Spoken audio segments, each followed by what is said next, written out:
Hello. Sorry about Hello, everyone. Quick little stream here. Quick little stream. Because we have some more clues.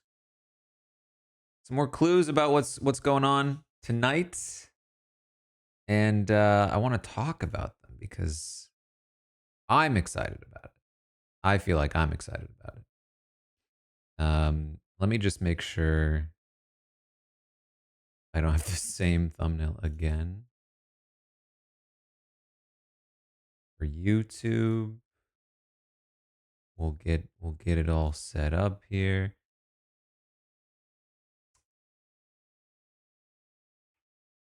Oh, I am dropping frames. Oh boy.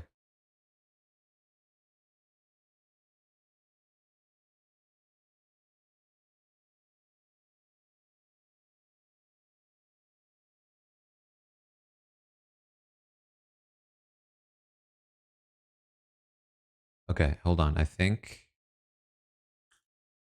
is it working now? Is it working?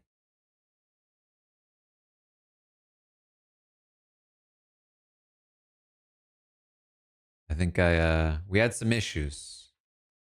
I think we're good now. Anyway, I want to talk about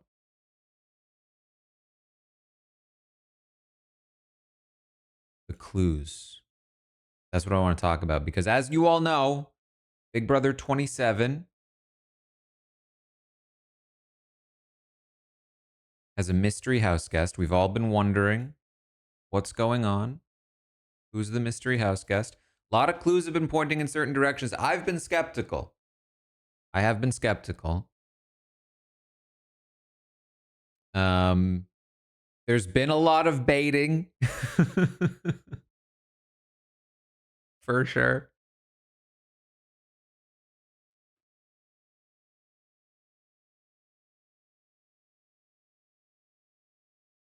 I think I'm a bit delayed now because of the issues earlier, but a lot of people have been speculating Rachel Riley. Janelle's posting about how Rachel's not responding to her tweets. Then we got this whole like, oh man, I accidentally spoiled. It's Rachel. We're getting those things going on. Like, how real is that? You know, these people, they love to mess with us. I don't buy it. And then when Julie's talking about like, I can't believe we got this person. It's like, come on, you wouldn't be shocked that you got Rachel. Everyone knows Rachel wants to play the game again. Like, come on.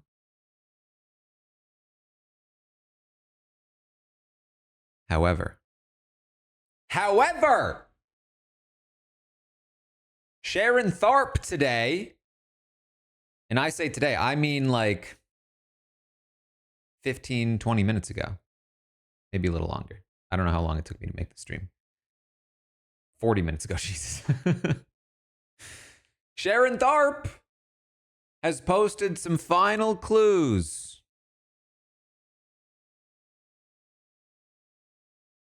Some final clues before the premiere. And I think they're pretty damning. They seem pretty damning. Let me pull one up here. I think the biggest one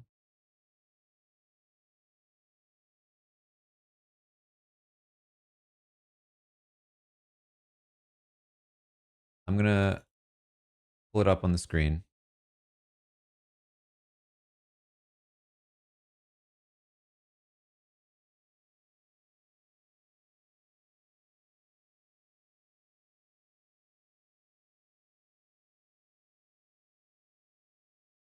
Here it is.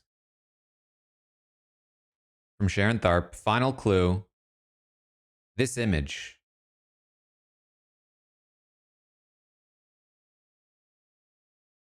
This image. Why this image, you might ask? And I'm not going to take credit for this because I'm not one to be baited into trying to read into Big Brother marketing because they've burned me in the past. I'm not over here Jim Carrey in the number 23, you know what I mean? But other fans, they love to do this. So I will not take credit for this. They figured this out, not me. However, I do think it's pretty good. I think it's pretty good evidence on top of everything else. Can you see my mouse here? This license plate. What about the license plate, you might ask? Well, it's got a date on it. That's the first thing people saw. Right? 2011. What was in 2011, you might ask? BB 13? Was BB 13 in 2011? It was. Weird. BB 13. July of 2011. Interesting. July of 2011. But then it got even more damning. Because it's got some letters. EJDRJB. EJDRJB. Weird. Let's go back to Big Brother 13. Houseguests. Returning players. Oh, what were those letters again? EJDRJB. Evil Dick Donato. Jordan Lloyd. Danielle Donato. Rachel Riley. Jeff Schroeder. Brendan. Hold on. They're all the initials of the returning players from Big Brother 13.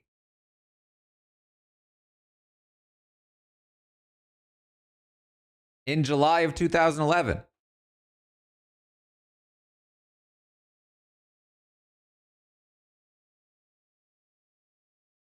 That's a hell of a coincidence. Right? If that's not explicitly pointing out at the very least one of those returning players, of which, you know, pretty obviously you would assume Rachel. Imagine if it was Jeff. Imagine if it was Evil Dick.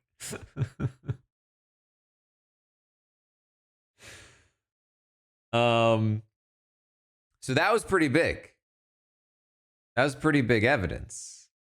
And it is not the only thing. A lot of the other clues point in this direction as well. I don't have them like readily at hand. But one of the other clues that Sharon wrote about just now, another one, this image. Someone's missing. I think so. There's a little sneak peek of the episode as well. Let me remember.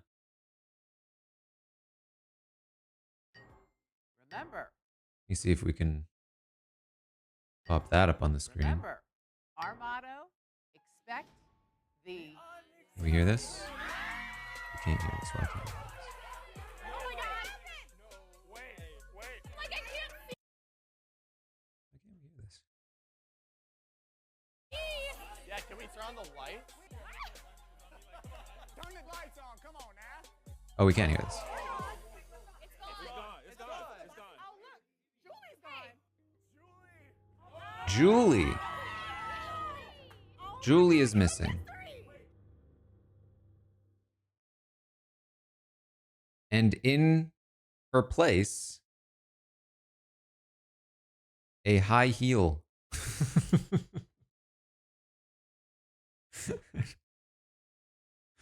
I don't know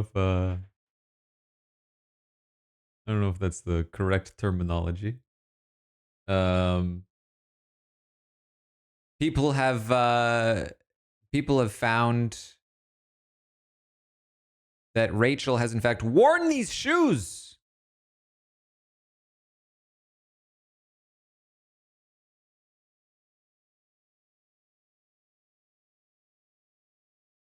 That's pretty damning. That's pretty damning. I tried to find an image of it. I couldn't find it. Maybe somebody, if somebody can send me, I've seen the image, but I can't find where I saw it. But people were like posting the images of her wearing the shoes or holding the shoes or something. And then I don't even think that's it. I don't even think that's all of it.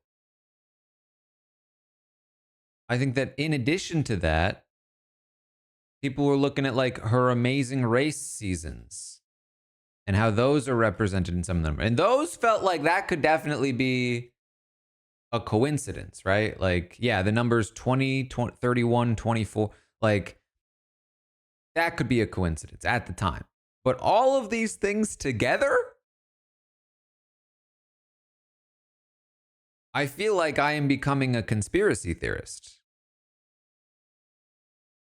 I feel like I'm Charlie Day. You know what I mean? Surely all of these things together must point in one direction.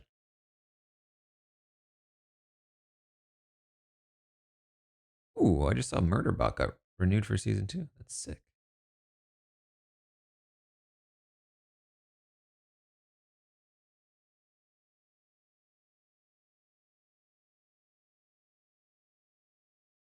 It feels to me like Rachel must be on the cast. That is what it feels to me.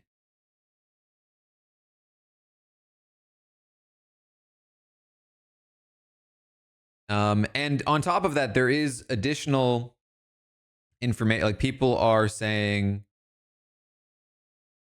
we're getting like bits, and I think it all kind of lines up that like she's an actual player. She's no Scaramucci here. This is what Hamster Watch is saying on Blue Sky. Hear me out. Julie's doing her usual script. Rachel barges onto stage, takes her out, setting up the murder mystery storyline. Marches into the front door, hollering, "She's back, bitches." That is Hamster Watch's guess, which I think tracks.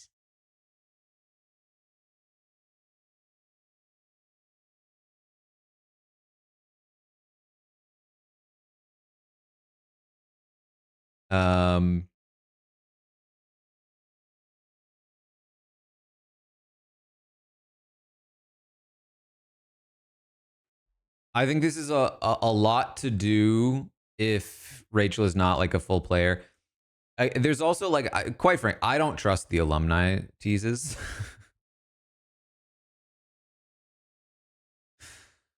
But I do think it seems pretty likely at this point that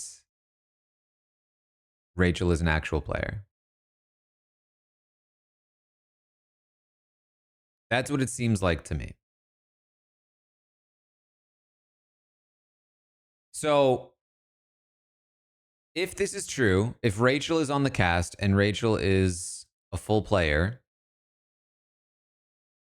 obviously I get it, right?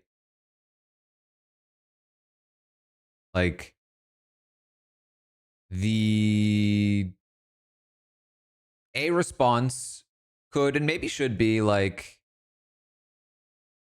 ugh. Not necessarily about Rachel, but about the fact that it's a returning player with a cast of new players. And I get that. I do. I think that it is not the best format. Obviously, I think everyone would have loved to see Rachel on All Stars. I think her presence there was sorely missed. And I think there's very valid fear that it will just not be super fun. But what I will say is, I do think that it kind of worked with Suri. I thought the first half of BB25 was very good. Um,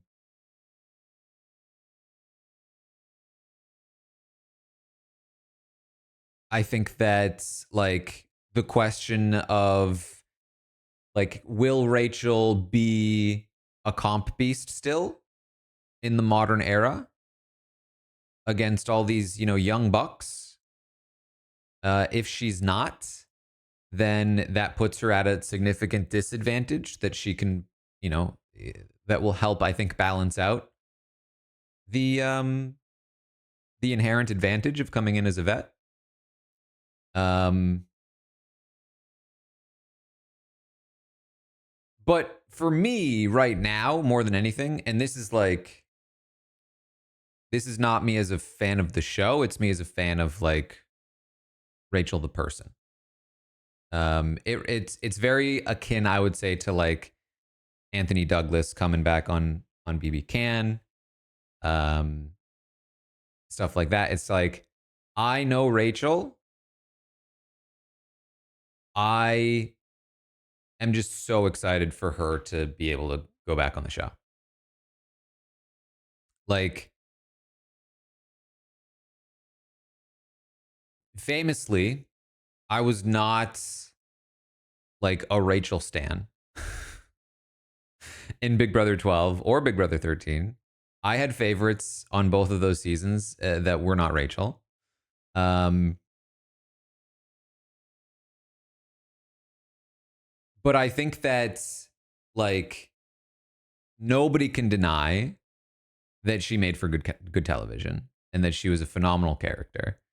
Whether you were frustrated by her or you cheered her on, um, like she makes for good TV. And the thing about Rachel is that she played those 2 seasons back to back, and she like never left the community. Like a lot, especially in the like teens era of Big Brother, like players would come and they would go, you know, even winners. Um, they'd come in, they'd do their time, and then they'd kind of be like, they'd maybe see if there was any advantage to, trying to milk the experience. But back then it didn't really work. There wasn't a lot of money in being an influencer in that era. It wasn't quite there yet. Whereas nowadays, you can get on other shows, you can, Instagram ads and podcasts and everything, right? Like there's a whole career you can create from being on these shows. And no shade to anybody that does that. Obviously, I'm theoretically one of those people. But when there wasn't that incentive, a lot of people very rightfully went back to their lives and like, kind of just left. Rachel was never that person. Rachel has been doing podcasts with us for over a decade. She just for the fun of it. She didn't have anything to plug. She just watches the show, loves it, wants to talk about it with other people that love the show. And she was one of the first alumni I did a podcast with for BBUS in Big Brother 17. We were talking about Vanessa and Steve. And I remember her being super nice. And because I remember being nervous, like, oh, this is Rachel Riley. Like, and she was so nice. And I was nobody, like I was a live feed correspondent, just some nerdy kid, you know what I mean? And she's continued to just be super nice throughout the years and continued to be so invested and passionate in the show. And I think also like we'll see. But like Rachel, I think, has come a long way in terms of like understanding strategy. Which isn't to necessarily say that she's going to be like a Paul BB19, where she comes in like I'm really gonna not that Paul fully fully understood their strategy either. But I think we will see a new Rachel, um, who is more mature and more strategically savvy. We saw her on the Traders, and I think that's exactly who we saw on the Traders. That Rachel was still there; she still got into fights and stuff. But I would say, whereas in Big Brother 12 and 13, she was, she always. I've talked about this before, but like she always had a degree of self awareness for what she was doing. She was always playing up a bit to some degree, but it was also like very mature. I would say the ratio of self-awareness to like genuine sort of like if she's like freaking out on someone, I think that ratio has scaled up. Which is not to say that it's not genuine, because it still is. It's just that she is more aware of like who she is, and in a way that I think is even more fun and even more compelling.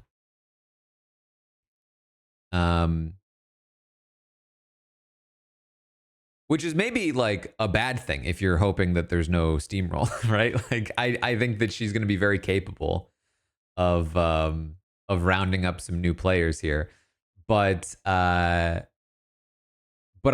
you know, again, for me, I'm just like currently thinking about Rachel and how excited she will be to play this game again, how much she wanted to play All Stars and couldn't. And I think it's just going to be really cool to see her back, assuming it's her. From my perspective, it's a bit like Suri, where it's like I'll deal with the consequences later. If this turns out to be a dud of a season because Rachel Riley steamrolls and it's really boring, like, so be it, right? Like that. From again, I can't speak for you, but for me, it's like, what are you gonna do? Would I prefer her to come back with more returning players? Absolutely. Would I prefer to come back with a full All-Star cast? Absolutely. But right now, I'm just kind of like, given that it's going to be somebody, and it could be Rachel, it could be anybody, right? It could be like any number of people that would fulfill the same role and have the same concerns. I think of the sole vets or celebrities or whatever that it could be, I think that Rachel is up there in terms of some of the best you could hope for. And I think personally that that like one of the reasons why they like doing this format is that I think for the general audience, it is probably like best of both worlds. Because when Big Brother does All-Star seasons, they do actually, I think, tend to do a little bit worse in the ratings.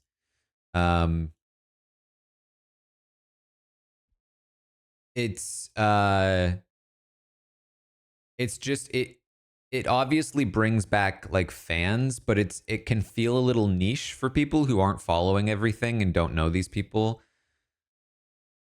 And it's just a bit of a risk, I think, from production's point of view, is the vibe I get. So when they're able to bring back like one or a couple of people, they're able to satisfy like the fans who are like, oh, I get to see this person again, get those people back, while also maintaining that kind of like all new player vibe. Now, personally, I think one of the reasons why, like, you know, obviously the All-Star season didn't do as well is because it was what it was, right? I think it's also tough for Big Brother because they only do one season a year. Um, and I think that like, I mean, the thing that goes against this argument. Sorry to get on onto a tangent here, but like Traders is doing so well, and Traders is basically an all-star cast every season. Um, so there's probably more to dig into that. I mean, it's obviously different, but um, maybe it's like maybe because Traders is pulling in people from all kinds of different shows, so you have a bunch of different audiences tuning in. Um, I mean, can we just say like it'd be pretty sick if we had like a Big Brother season that was a Traders cast makeup? I guess that's Big Brother Celebrity, but not really, right? Um,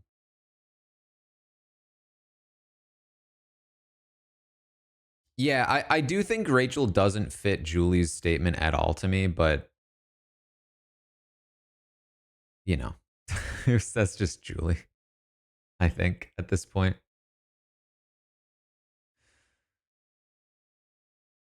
Um, can I just say I keep seeing Dylan Efron in like a phone advertisement all of a sudden. Is anyone else seeing this? He keeps talking to me about phones. I mean, I'm like, good for you, man. But it's weird that I keep getting the ad. Probably because I watched it.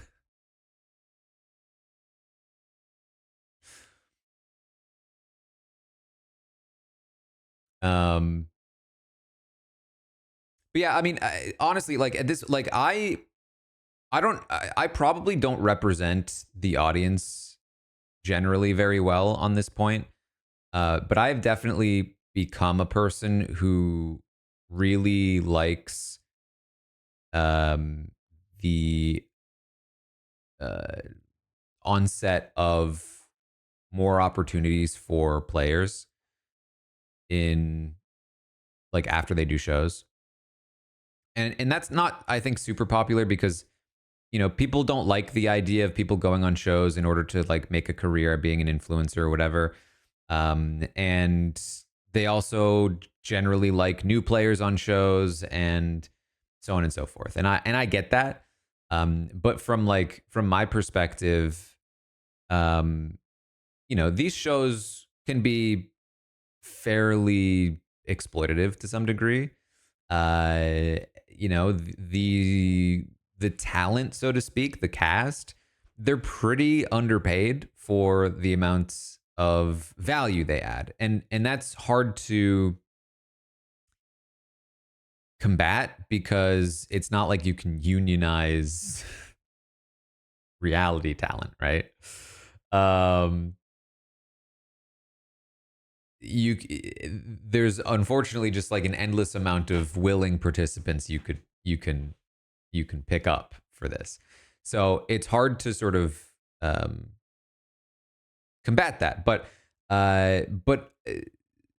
one thing that has, I think, been good for these people is that there are genuinely opportunities that come from this now in a way that didn't really exist for a long time. It was something that you'd make fun of. Like, oh, this person thinks they're going to be famous because they were on a show, a reality show. And it's like, even if you go all the way back to like Survivor Borneo when like Colleen was in a movie, and some of those people really became big time famous. Some of the people from very early reality shows, and it certainly did work out for some of them, but a lot of them, it just doesn't work out for, which is still sometimes the case. But then once you got over the initial big boom, um, it got real quiet. Even like Big Brother 3 on, right? Like who from Big Brother 3 was really able to break out and make a career in this kind of stuff. Marcellus kind of did some stuff. I don't want to undersell his career. Jason Guy is a news anchor, but it has nothing to do with the fact that he was on Big Brother. Quite frankly, I think a lot of, like, even Marcellus probably, I wouldn't say was successful because he was on Big Brother. He's successful because he's just a successful guy.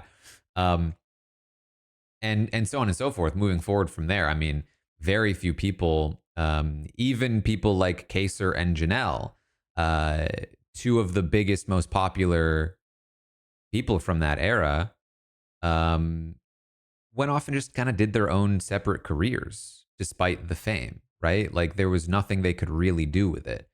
And so, you know, flash forward to today, and we're now finally getting to see some of those people get paid for some of that stuff. You know, like Danielle Reyes, a legend of Big Brother, and she probably made, like, I don't know, I don't remember exactly how much they're paying back. She probably made like a few $1,000s from her time on Big Brother 3. And she came in second place, sorry. So she would make second place money. So she would have made like 50K, plus a little bit of a little bit extra. So that's not bad actually. But Jason Guy probably didn't make that much. And even then it's like for 20 plus years, Danielle Reyes, like that's the money she made on 2 seasons of Big Brother. And she probably got paid a bit more for All Stars, but it's very cool to me that she gets to come back and play the Traders and get paid much more. They pay much more on the Traders generally. And that's cool. Like she got paid to participate, to like give her talent to a show, because of the work she put in previously. And so from my perspective, I really like it when people who I think have provided a lot of value to these shows get more opportunities. Does Rachel Riley need more opportunities? She did win her show. But the thing about Rachel Riley is that I'm just happy because how passionate she is about it. Like this isn't just a financial opportunity for Rachel. This is genuinely just like she loves these shows and she loves Big Brother, and the fact that she's hopefully getting a chance to come back and play again, I think is just awesome. And if this is the only way it works because the last All-Star season flopped and Big Brother hasn't had a returning player since All-Stars in 22, you know, we'll take what we can get is what I feel. So we'll see. I do think she'll do well. I think this cast is set up pretty well for her, is my guess. Because it's a lot of very casual fans. And I think very casual fans are exactly the best fodder for a returning player like Rachel, because they'll all be loosely aware of her in, I think, a relatively positive way. And very few of them will be knowledgeable enough to know how dangerous having a vet like her in the house is, I would say. What do I think the rationale is for choosing Rachel specifically for this season? I honestly don't know. I don't know why it was this season. I have to imagine they felt pretty good about Suri. Given that this is pretty Suri-esque.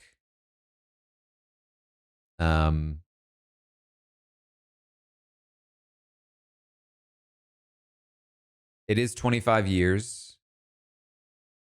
We literally just did in the retrospective, like who is on the Mount Rushmore of Big Brother, the top 6 all-time players. And Rachel was on that. She was voted by this audience. And like the other people were Dan Giesling, who's not coming back, Will, who's not coming back, Taylor, who it's maybe a little early to put her on a season like this. Um, Janelle, who just came back in All Stars. Um, Danielle Reyes, who just did Traders. I could see Danielle Reyes come in, but I don't know if she. I think it's too soon from Traders. I think Danielle Reyes needs a break. And then Rachel. Those were the 6 that were voted in. And so if you're looking at that list, and again, the other thing too, I don't know how many people. I already said this a little bit, but like Rachel was supposed to be on All Stars. Brittany was number 7. She was just below Rachel. But Brittany was also just on the Traders, so I think that there's a little bit of that going on too.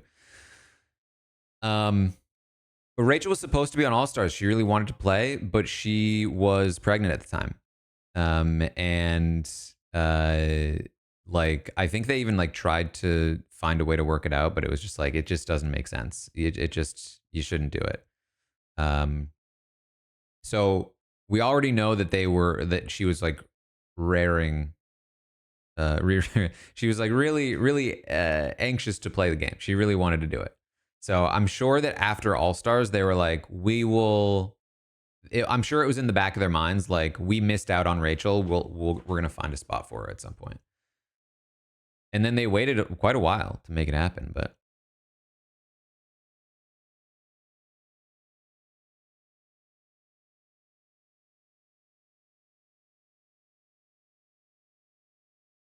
I could see Julie saying that she was shocked that they got the person.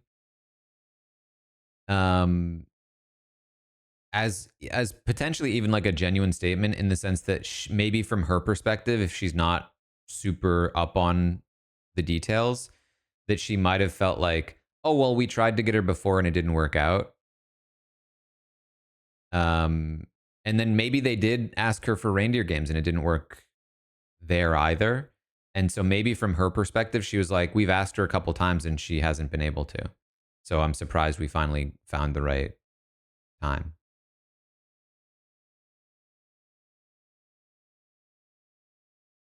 And if she's thinking again, if she's like not super like in the loop, because I think that nowadays Rachel wouldn't be that polarizing. I mean, granted, I've certainly seen some people who are kind of coming out of the woodwork, like I'm actually not a big fan of Rachel, but like back in the day, Rachel was pretty polarizing. I think she's much less polarizing now because of how involved she's been in the community and how sort of beloved she's become based on that. Um, but if Julie is not involved in the community, which she's not really, and her memory is mostly just, OG Rachel, then I could see why she would say that Rachel is polarizing.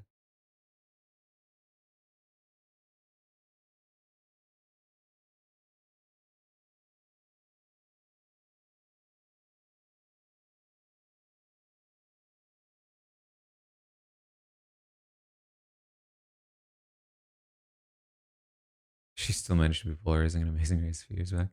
That was more than a few years back, wasn't it? When was the last time she was on Amazing Race?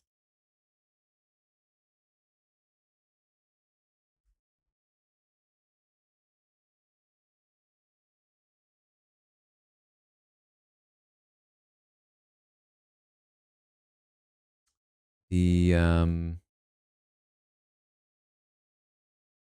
Was she on the Big Brother season? I don't even. She must have been. Right? No, yeah. She because it wasn't with Brendan that time. It was her and Alyssa, right? I remember that. Yeah.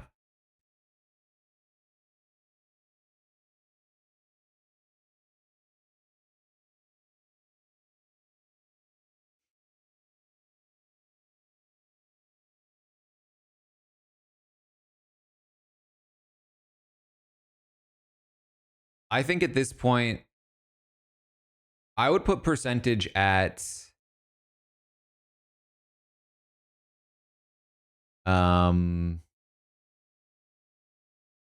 I would say it's given the clues.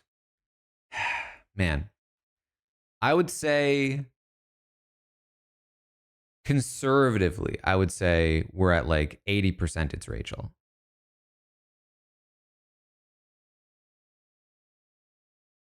Just because like I would say that's conservative. I would say if I'm being if I'm giving you how I feel like it's like 95 Rachel. But it's just like they could be messing with us. You know what I mean? Unlike most of this cast, I feel like I'm not a very trusting person. At least when it comes to Big Brother. I probably am a pretty trusting person otherwise, um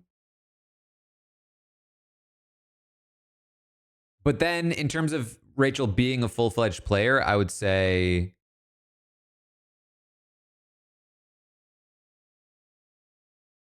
70%.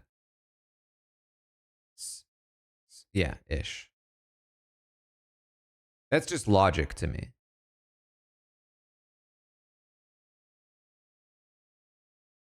I just feel like all this hubbub for her to not be a full-fledged player. Again, you can never trust it, but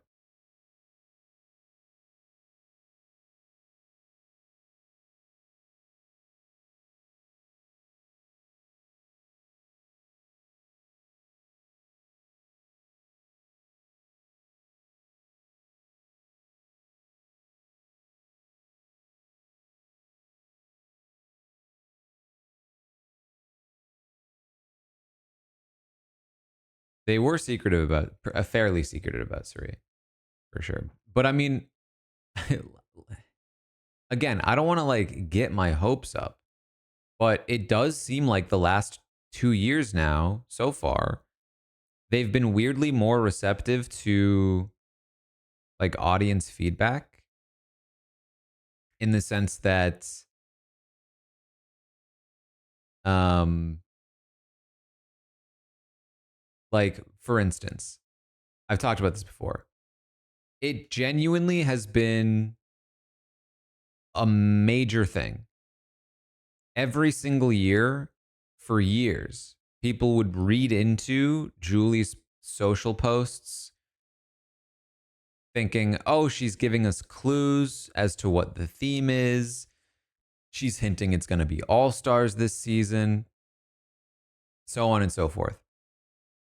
Never had a lick of sense. And so the fact that they're theoretically giving us actual clues this time, and the same thing in the house. Super fans will be counting every little tiny object, memorizing every pattern on the wall, like trying to find clues to things in the hopes that it will lead to something. It never does.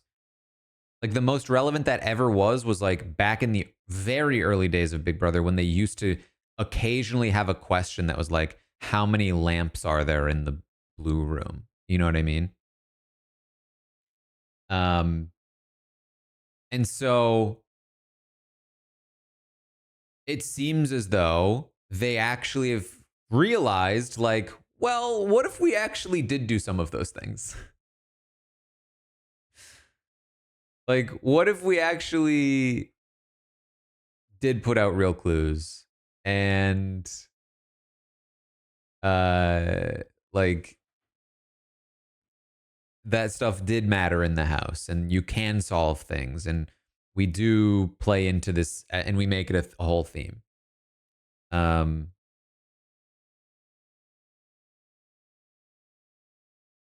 so, you would hope that they have the wherewithal to not lead you down a false path and then fake you out.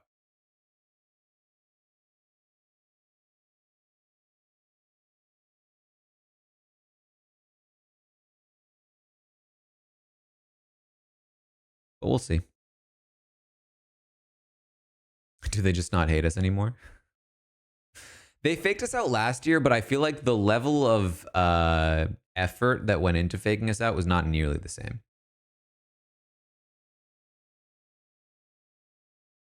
Like last year, they didn't say like, "Oh, there's a secret mystery special house guest, and here are all the clues as to who they are." They were just like, "Hey, and there might be somebody else."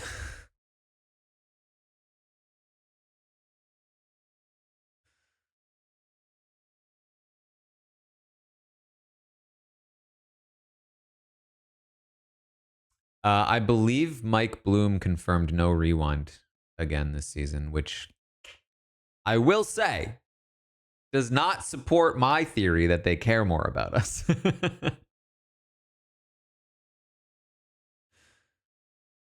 AI Arena is back. Yep.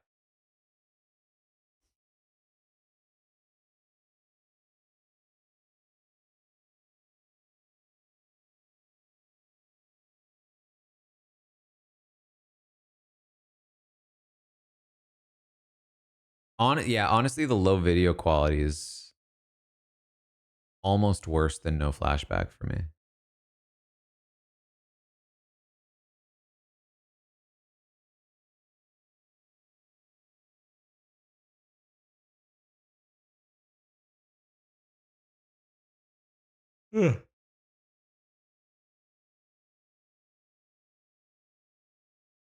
Let me check what Mike Bloom said. Because I interpreted what he said as to be like, yeah, the whole 24-hour rewind is not sticking around. But I might have misinterpreted.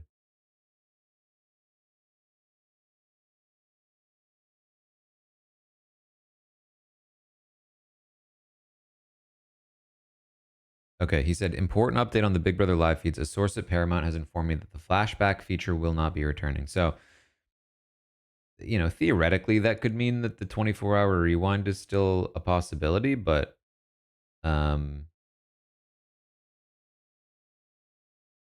given that like Mike was also talking about the 24-hour rewind as like maybe this will stick around, I took it to mean that he was saying that it's not sticking around.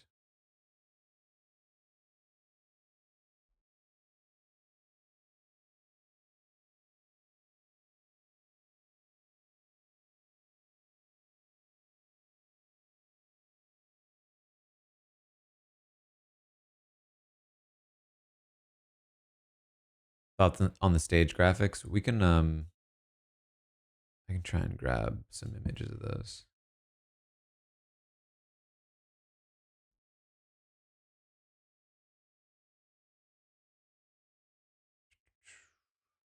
It's hard to find images quickly. Can I just say, so I'm trying to do Blue Sky.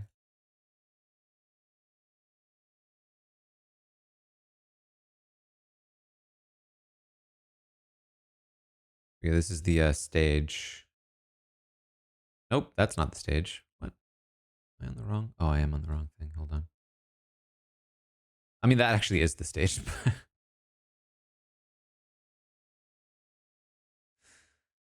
This is the stage.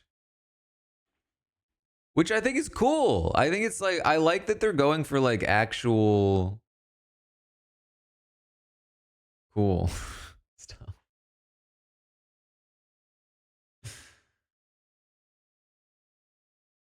Um,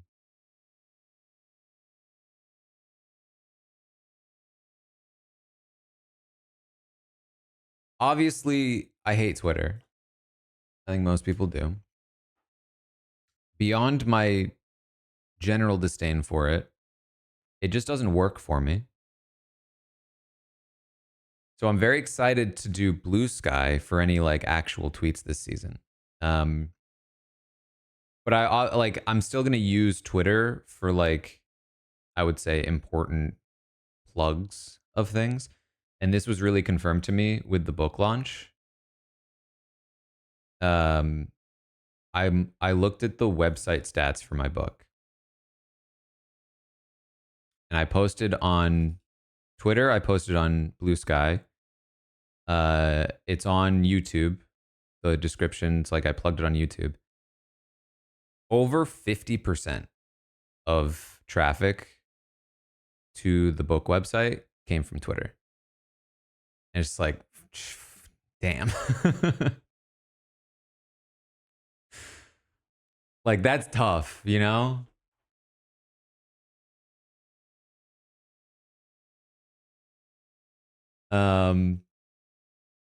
So I'm definitely going to continue to like post links there and stuff, and occasionally a tweet or two. But I do plan to use Blue Sky for like actual commentary and stuff. But I have an issue with Blue Sky, unfortunately, as well, which is that my mentions don't work at all.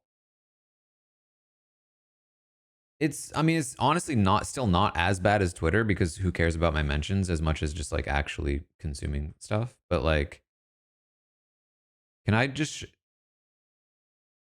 look? Notifications. Then you go to mentions, and this is what it does. Oh, well, now it's not doing it. But it just says nothing. No notifications. I've tried playing with the settings.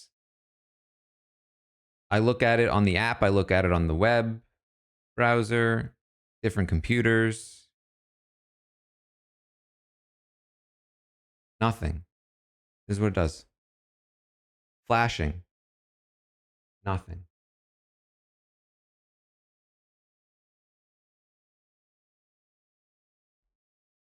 So I have no real way of like properly checking on mentions.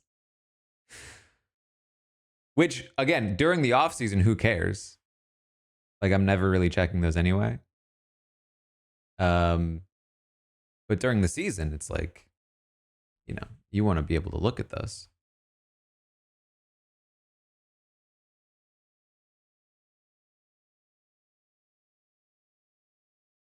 So I've tried contacting their support. The app is updated. And in my message to support, I said basically like, it's the same problem in the app, on the browser, on different computers, different browsers. I've already checked all the settings, and then like they got back to me and they were like, "Can you just do some basic steps? Which is, can you try it on your computer?" And I was like, "You didn't read my message, did you? Did you?" And then they didn't even get. They were like, once you do that, resubmit. And I was like, but then it's just the same. It's just the same thing. It's just the exact. I'm gonna be sending you the exact same message I just sent you. Well, how do I know you're not just gonna send me the same message back again?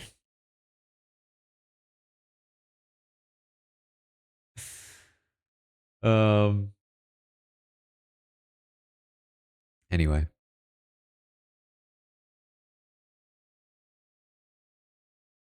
I don't have any updates numbers wise for the book. However, I did post this on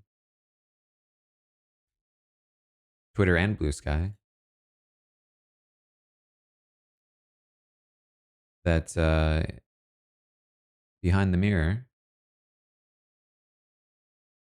#1 bestseller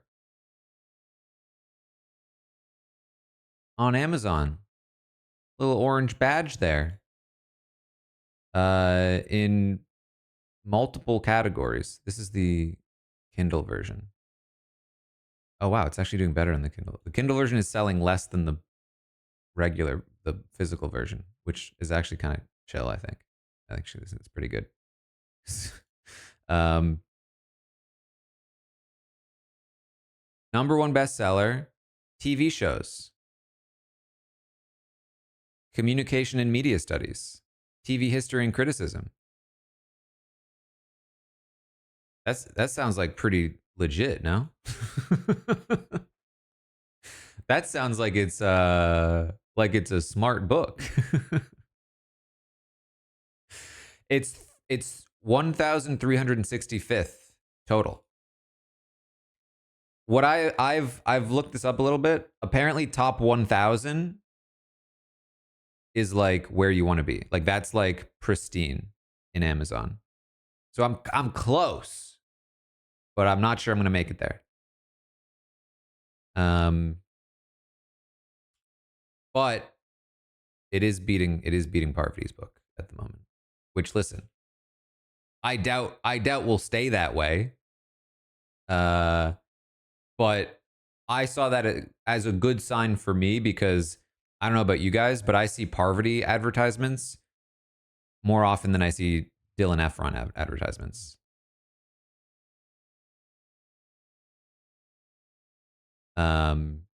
She's everywhere on my social media. So I was like, man, if I can at least a little bit, when I initially do the push, be in front of Parvati, that's great. I think she'll overtake me, but I thought it was a good sign because I've done like very little advertising yet.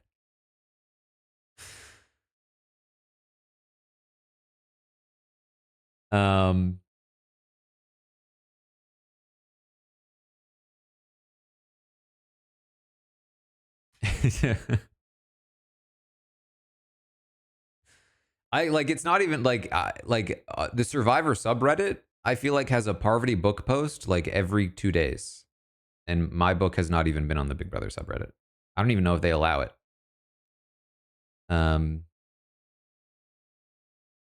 But don't worry, I will be hopefully doing some things. Certainly not as much as Parvati. she's got connections. I don't know what's up with that.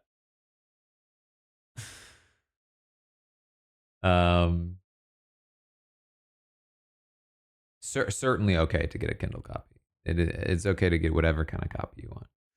But anyway, yeah, this was super cool.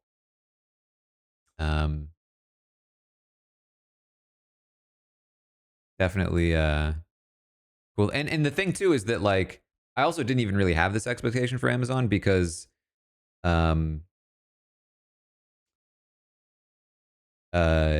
I said, like when I look at the website traffic,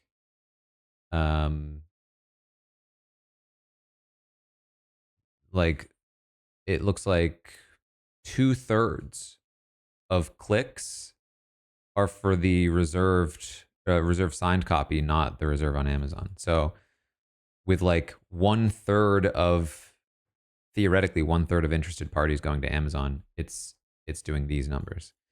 So hopefully that's it's hard to know honestly because I don't really understand like what is the metric I'm looking for. But it's not bad. It's definitely not a bad thing, you know?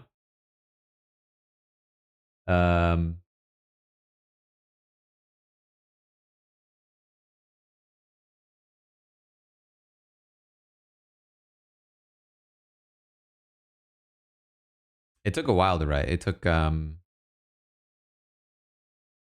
talked about this on my other stream. It depending on what you qualify as taking time to write, but it's been in the works for like 3 years almost.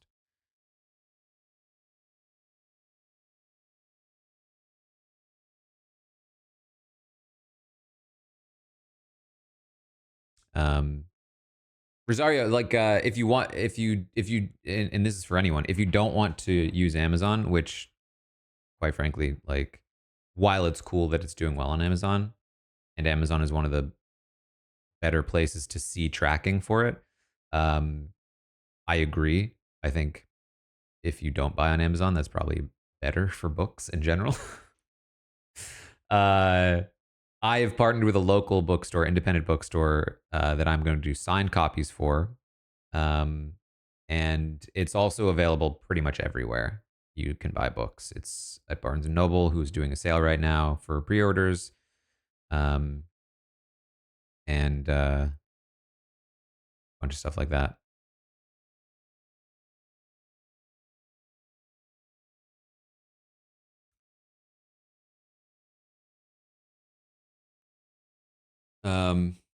So yeah, that's it. That's the mystery house guest news. I have actually thought about this. Like, when I sign the books, should I create a new like sign, or should I just use my like just sign my name? You know what I mean? Like, should I don't know what people do. Do they just use their actual signature? Because mine, I feel like mine's like not cool enough. You know what I mean?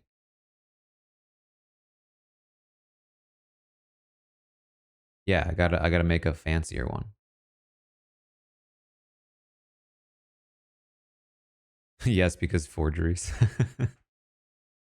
Honestly, I mean I thought about that, but I didn't actually think it would matter. Like in today's world, if somebody has your signature, is that really actually does that actually matter, you know? I feel like surely not.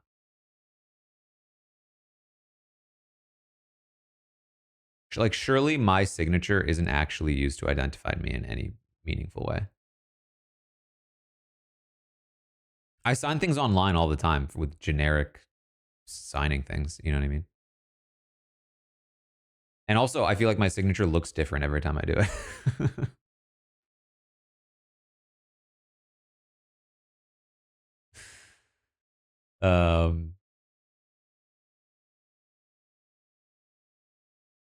Anyway,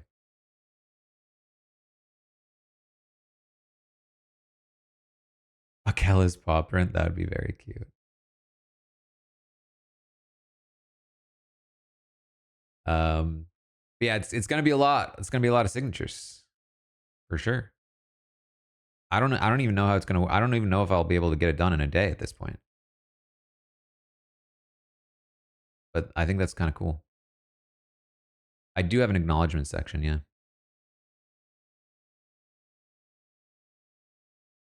I feel like I'm constantly talking about how, um, like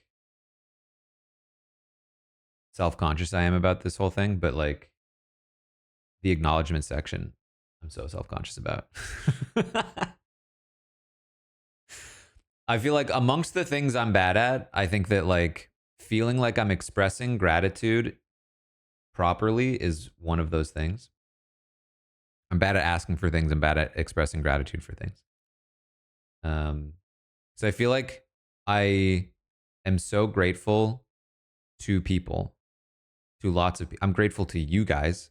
I'm grateful to Rob. I'm grateful to like all of these people that like have just done such amazing things for me. And I feel like I will never be able to put into words how much it means to me and how like much I care about it. Like I can say that, but like I can't. Yeah. I can't like. I wish I could share the feeling that I have. You know what I mean? I wish they could feel it. Um. So I tried in the acknowledgments to be as sort of expressive as possible, but then what happens is that I then feel like I'm being so dramatic. I feel like I'm being so sappy and dramatic. I'm like, geez, just chill, Taryn.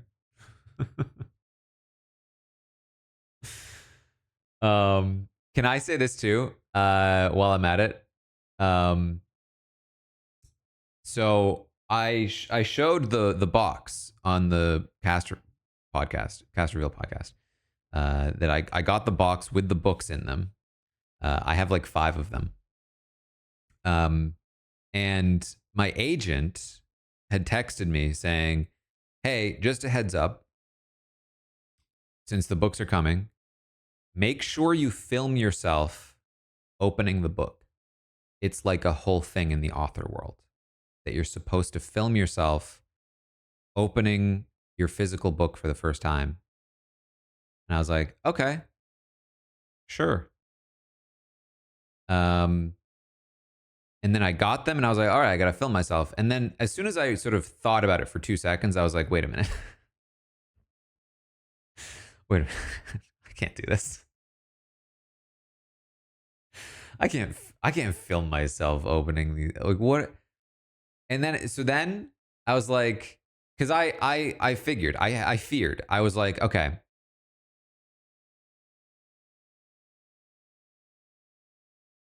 are people going to expect like a big reaction?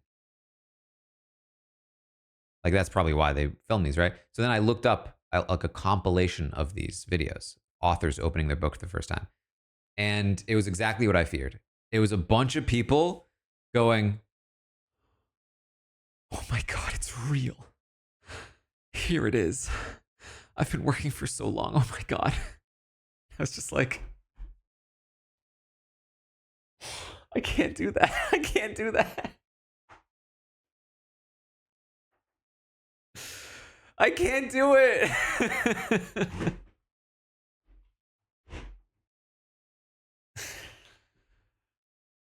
It's just not like who I am. Like I just don't react like that to things.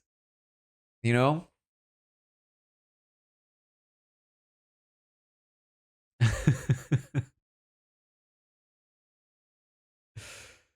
So I did film myself opening it, and a good portion of it was me being like, I'm sorry for not having more of a reaction.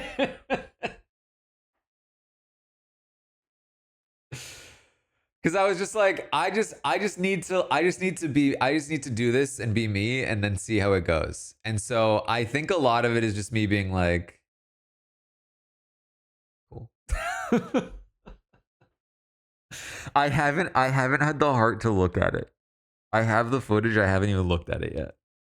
I'm so prematurely embarrassed. Um but I'm sure I'll probably at some point post it, maybe, or maybe I will never let it see the light of day. Who knows?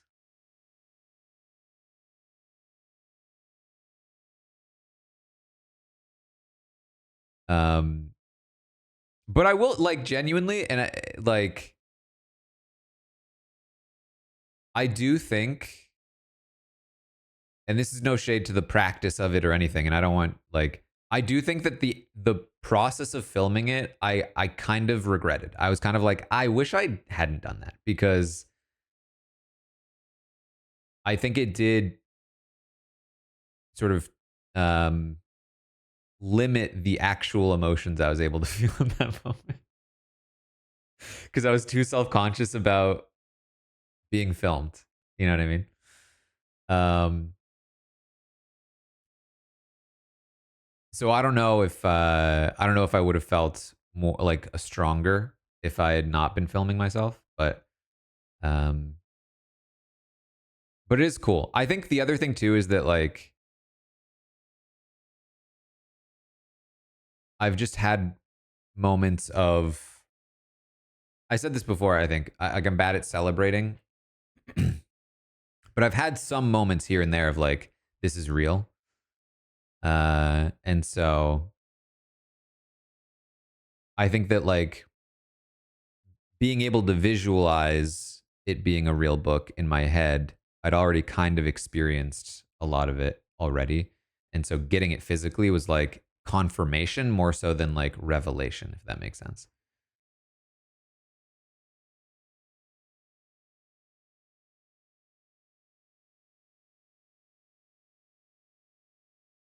Um, I would say, like, over the next few days, like since I've had it, just it like being here and sitting here on the desk and like holding it and showing it, um, it's not like one big moment of uh, you know, catharsis, as much as just like little bits and pieces here and there of just like, yeah, here it is, you know? Snowman, thank you for the raid. The mystery house guest, we believe, is Rachel Riley.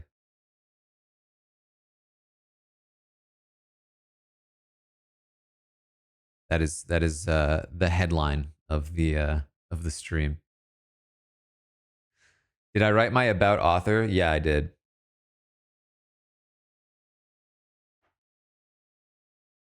I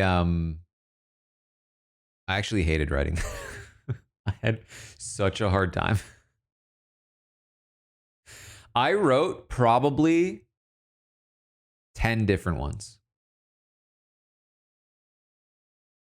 Um, with two major themes.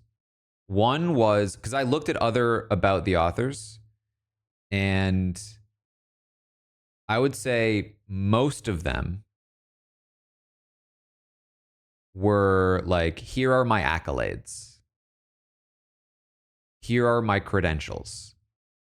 I have these awards. I've written these books. Here's why I'm important. Here's why you should read my book. Very marketing focused, very like establishing credibility. And so I was like, okay, that's like genuinely most of what I'm seeing.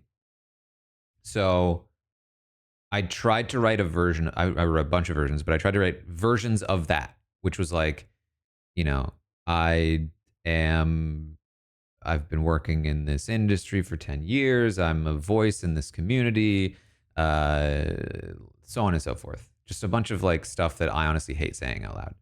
Um, and then the other version, I was like, what if I did this a little more me and just make it how I would write it, disregarding how other people do it.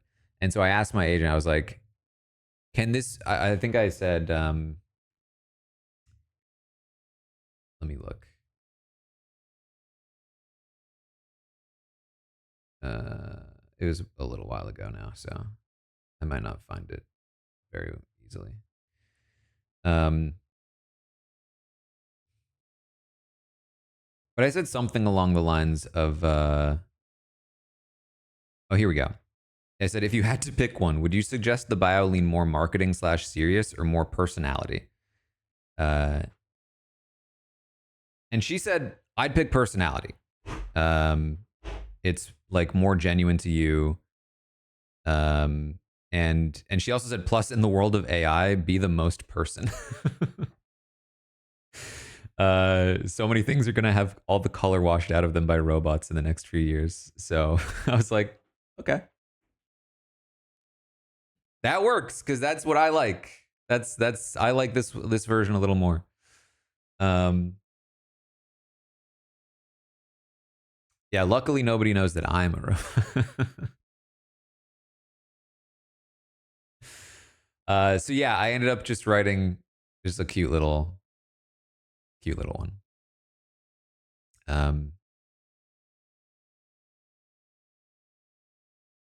I also did have a longer version for the proposal that I actually kind of liked, but it was too long for to be like on the book or in the book.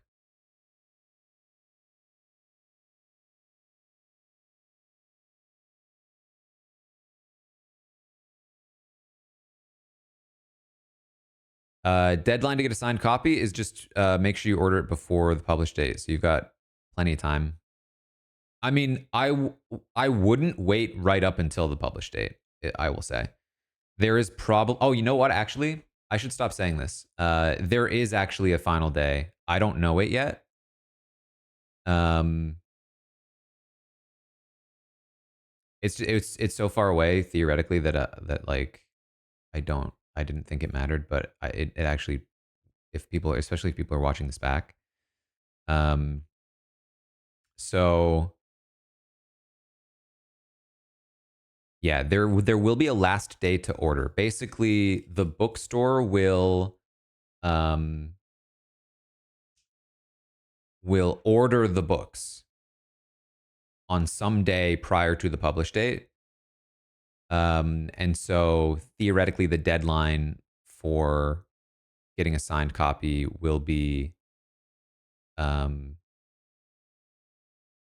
that day. But I doubt it. Like, you'll probably have through, like, if you order it during the season, you're fine.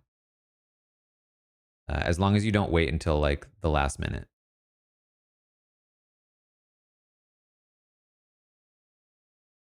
Did I get a bunch of photos taken for the book? Actually, yes, but they're not new to you.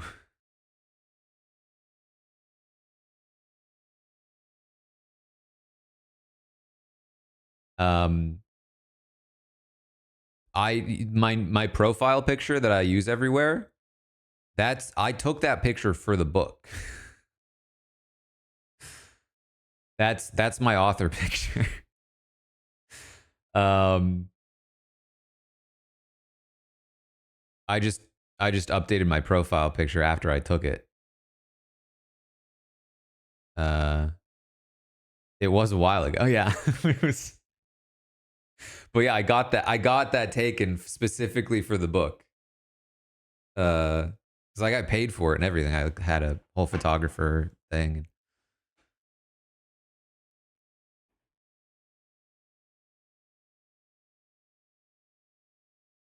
I will be streaming for the premiere tonight. Yeah.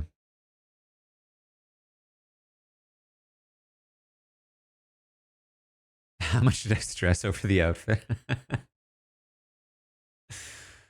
um, it was it was not really my. I very much like submitted myself um to the hands of the photographer, and there was like I had like a somebody like helping me. Did I think about having glasses for the photo? I don't wear glasses. I think I have some with sunglasses on.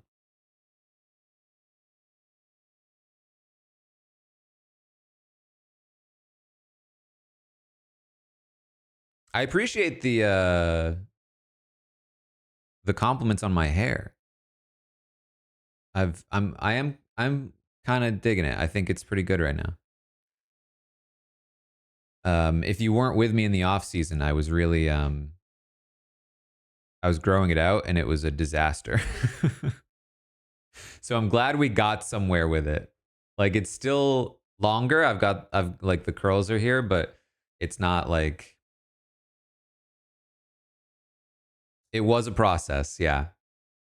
It I had to go through some growing pains to get it here.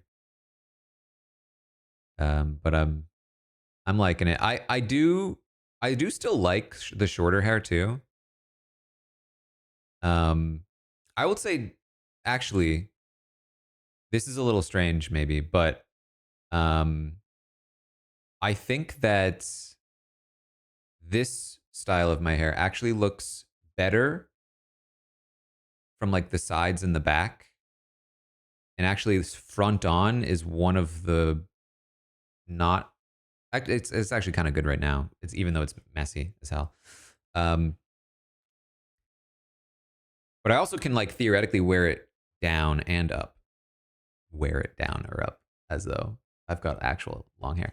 Um, but when it's shorter, I don't like it from the back or the sides as much because um, there's just like it's not shaped well. I thought, but from the front, I thought it was fine. But now it feels like just a little more natural and a little more sort of from all angles doing all right.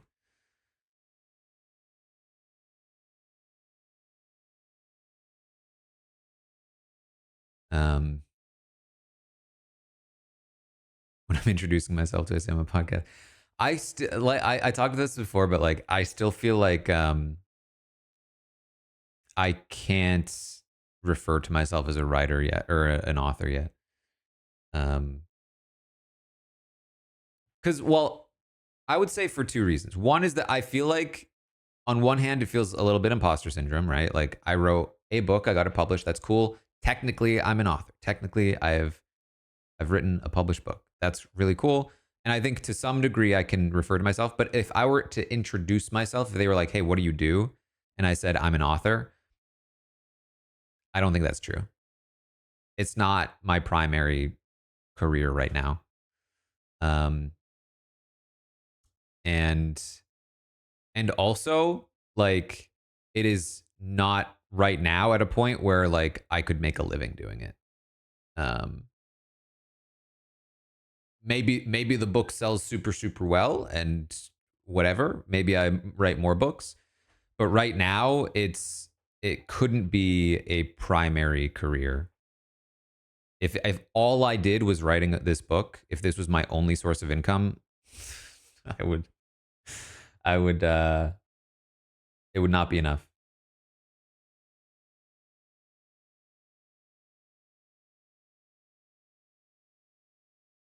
But hey, again, maybe that changes depending on how well it's selling. It seems like it's doing all right.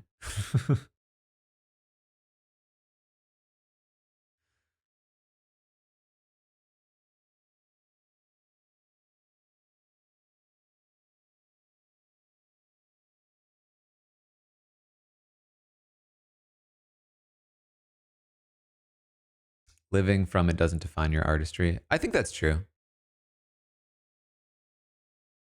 I think that's like I said, I think it's twofold. I think one is practically, I don't think it's an accurate answer to the question of like what do you do for a living?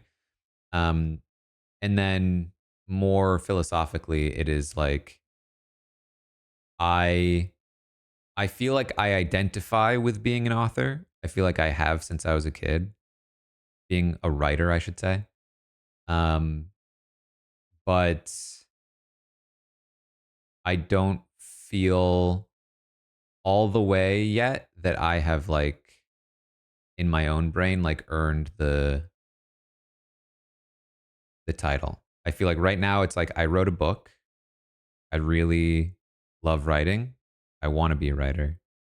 And I'm like on the way there. I think if I wrote one more book.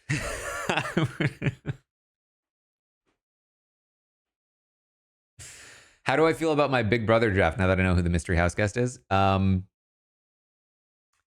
definitely I do regret not getting Rachel. I thought it might be Rachel and I thought she might be playing, but I was way less sure yesterday when we did the draft. And if I were doing the draft now, I would have picked Rachel over Kelly.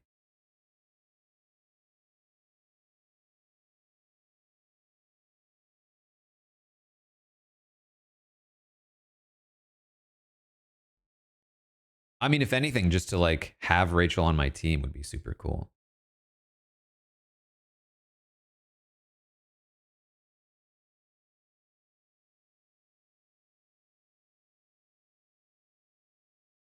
Surprised I picked Kelly. Yeah. I mean, if we're being real, now that we're not on the draft podcast, when I talked about the top half and the bottom half,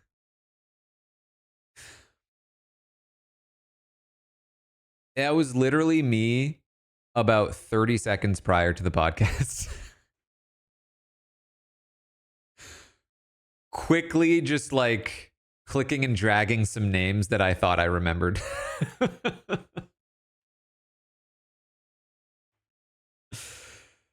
And I vaguely remembered having a decent impression of Kelly in the interview versus the written. And I was like, throw her in the top half.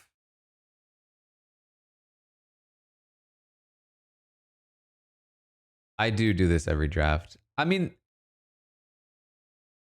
I actually had a thought about this. I think it would be fun, especially since we're doing a 24-hour stream when the feeds start.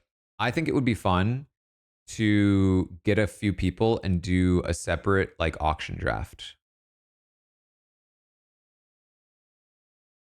I think that the way we do drafts is correct for the podcast because it's a draft, but it also kind of doubles as like a cast introduction podcast. So it's like we don't want to get too mechanical about rules and stuff. But I think drafts where like something like an auction draft is way more fun and interesting because, like, for instance, Amon picks Jimmy right before me. I probably had Jimmy like considerably higher on my draft board. Theoretically, again, it was a bit haphazard, but probably had him a lot higher than most other people. So the fact that Jimmy is on Amon's team is like not very representative of how we actually felt about the players. Um,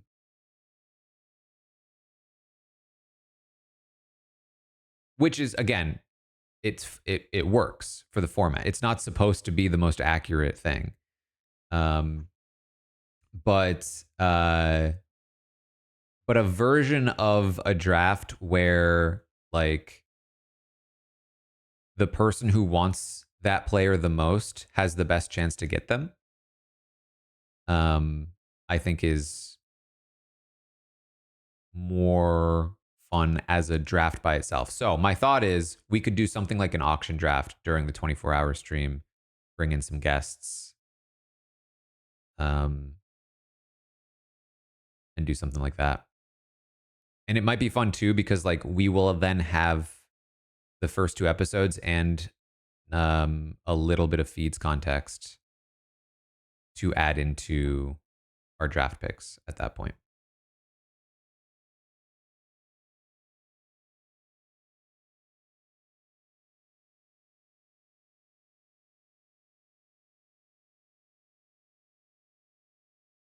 I did.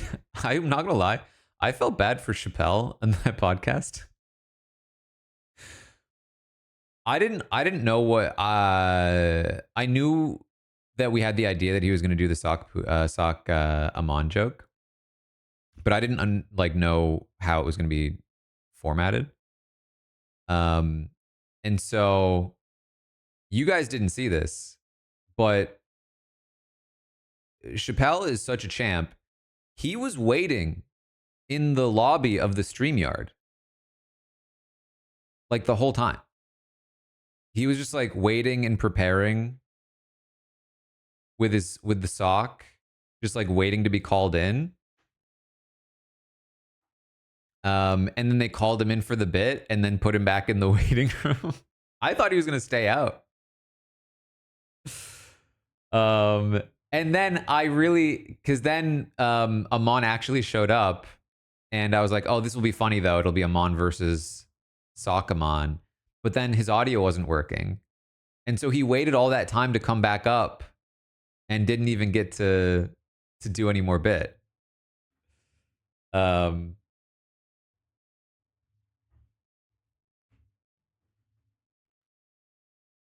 he was great, yeah.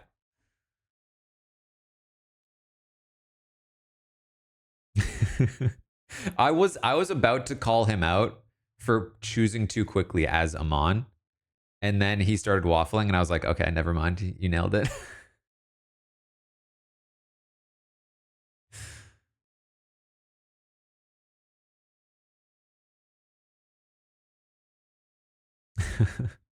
I hope it translated well for audio listeners, because there are two things I'd be concerned about with the bit. One is that if you don't know where it came from, you might be a little confused. It might not land for you. And then number two, there is a pretty heavy visual element, and obviously a huge portion of our listeners are listeners, not viewers. Um, so there's definitely like a world where it falls flat, but I think that it was very funny regardless.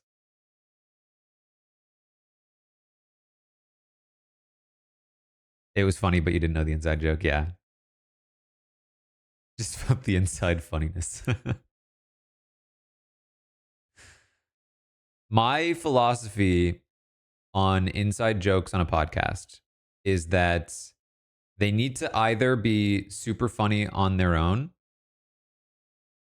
um, which I think this one was because Chappelle is just super funny, or um, like they need to be quick. So like you'll catch me doing a lot of like under my breath references to things that I'm like, if you know this reference and you hear this, you'll be like, ah, I caught that. That was funny. And if you don't know the reference, if it's not going to be funny to you, it's just a brief little aside that you can completely ignore, and it's not going to like, you're not going to be like, what is he talking about? Which is what I tried to do when I made the inside joke about the regulation podcast for the Survivor draft, but then then they made me explain it.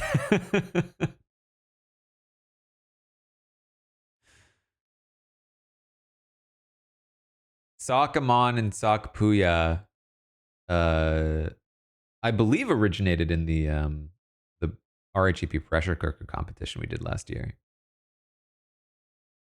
and then just Chappelle pretending to be Amon, I think, also mostly started there.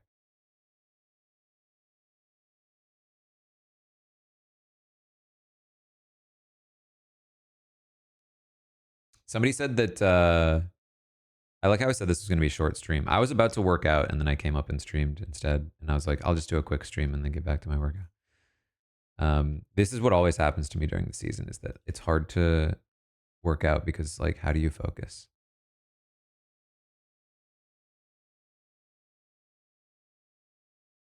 Somebody said that Brenda. Oh, here we go. Rachel and I are launching our podcast tonight. First episode will be recording live after the premiere. We will be discussing all the fake rumors for going in the house. She will be live tonight for all the doubters.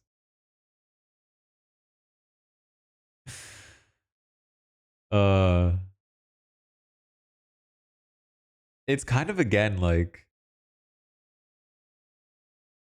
every bit of my instinct tells me the more that people play into this, the more fake it is. But then the clues themselves, you know? The clues themselves point in a direction. It's like, it's one of those things where, like, you can have a bias from previous experience. What's that, like, XKCD comic where it's like, I think it's about presidents. It's like, no president from this state has ever been elected president until this president. And then it's like, no president has ever been elected from, like, who is this age until this president. And it's like, you can name one of those things for every single president all the way up to, like, modern day.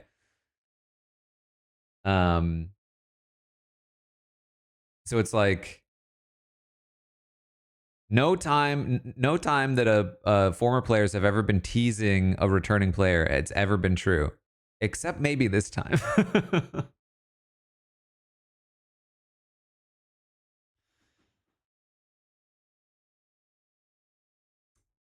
Read your comment above. You think the mystery house guest is Evil Dick? Sharon Tharp just came back from Ireland, which is where Evil Dick lives in Ireland. Evil Dick would be wild.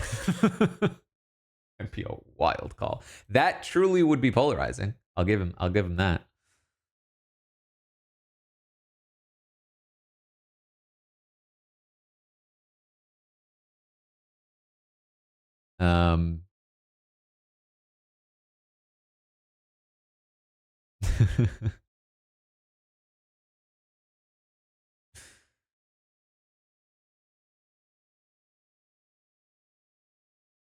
I think we'll find out tonight. I think those final clues were meant to be confirmation.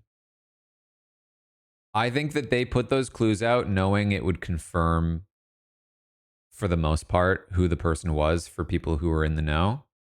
And I don't think they would do that if they were planning to cliffhanger and keep it a secret until Sunday.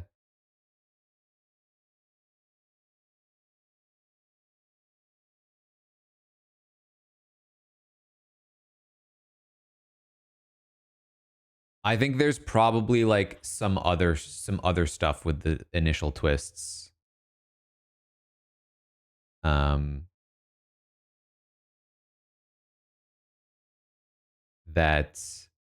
they want to keep a secret until Sunday. There'll be, like, a week one twist that needs to be resolved on the Sunday episode. Did I see Teeny's tweet about me? No, actually. This is the thing. It's Twitter's so I feel this I've genuinely been frustrated because I'm like, I really want to see all of the cool responses. My stuff, but it's hard to see. Here we go. Oh my god, I don't know if I can read this on stream. it's already making me emotional. I haven't even started reading it.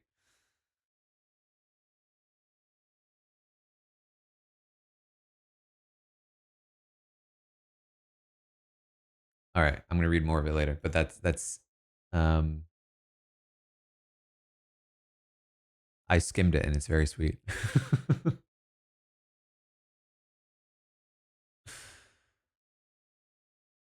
Teeny Chill is their handle. Teeny, of course, was on Survivor recently. For those that don't know, I actually recognized Teeny because I had like interacted with them like years ago. Like as a like on Twitter, like as a fan, I remembered seeing them. I think they like asked me like how to watch Australian Survivor or something.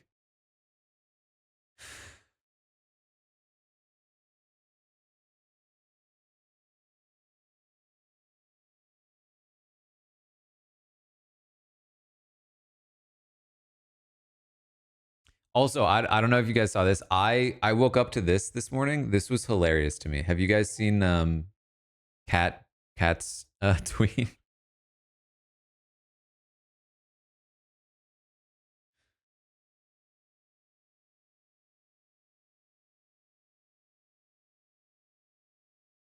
Cat tweeted a text that Taylor sent her saying, "Did you know he uses your podcast as a reference a few times with a picture of the citation page that has because I cited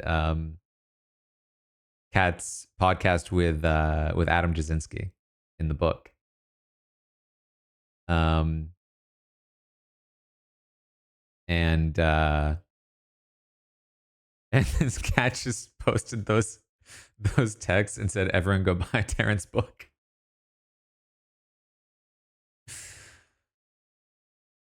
I was like, "Yes, Taylor. She's doing guerrilla marketing for me, doing outreach."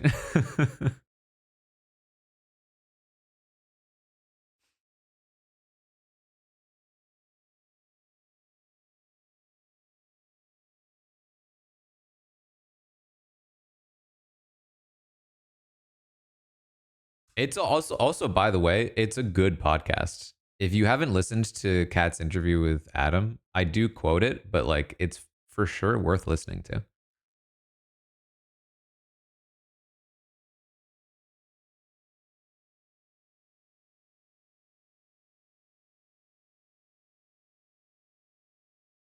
Will Callis be autographing?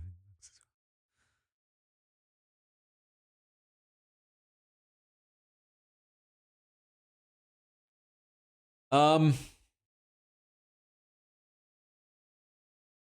video producer, podcaster, robot, and author. I think if I put it last on the list, maybe I can maybe get it there. Maybe at some point.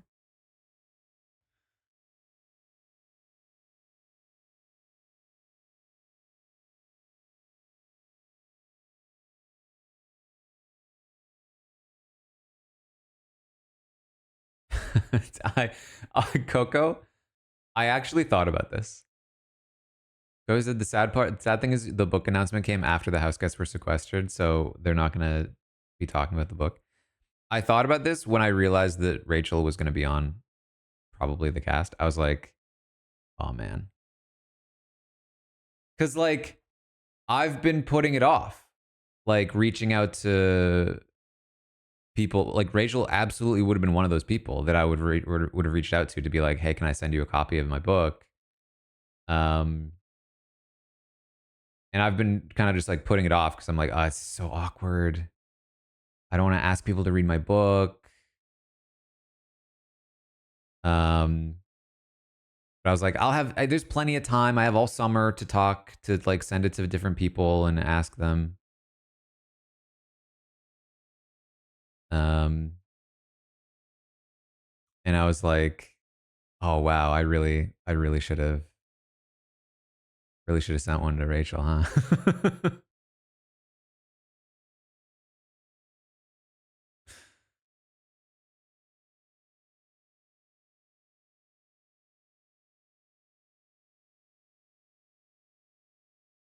Yeah, we're thinking Rachel Riley.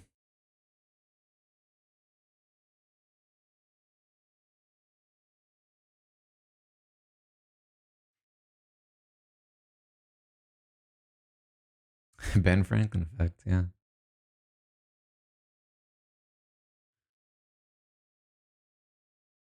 Timing of the book launch was intentional on my part, for sure. I always envisioned launching it at the start of a Big Brother season. In fact, it like I told a little bit of the story, but I basically had to like argue with the publisher a little bit to make sure that it was possible to launch it at the start of a season.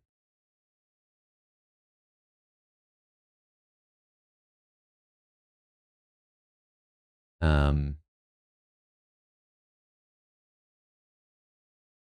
for multiple reasons. One is that like the biggest and most obvious is that by launching it now, I have all summer to be able to talk about it, keep it in people's consciousness, so on and so forth. Um, but then additionally, like start of the season is is like genuinely, it's when everybody's the happiest. The start of the season is when the community comes together in its excitement and everyone's being the friendliest, most excited, happiest that they will ever be all season long. And as the season continues and people dig into their fandoms, they'll start to go to war. They'll start to get mad at each other. And and if I launch the book in the middle of a season, then everyone who hates Ashley is going to be like, oh, he's just a stupid Ashley fan. I'm not buying his book. Everyone that's pissed at Rachel is going to be like, oh, he's just simping for Rachel all the time and she's ruining the season. I'm not buying his book.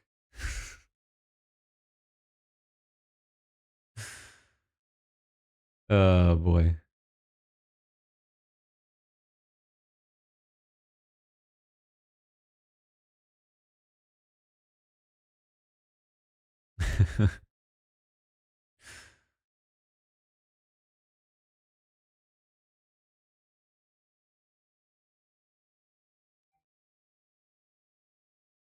Yeah, somebody replied to Kat's tweet saying, is this a PhD dissertation? The level of annotation is academic level. I'm so proud of my citations.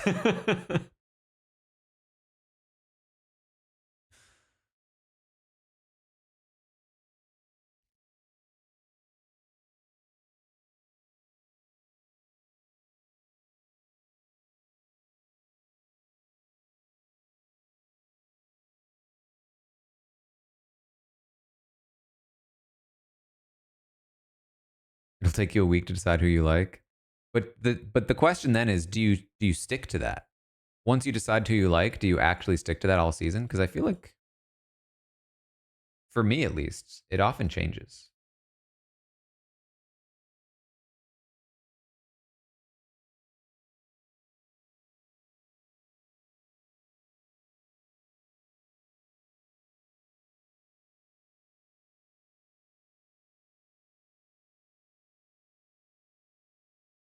Is it against the rules to have Cliff on? No, absolutely not.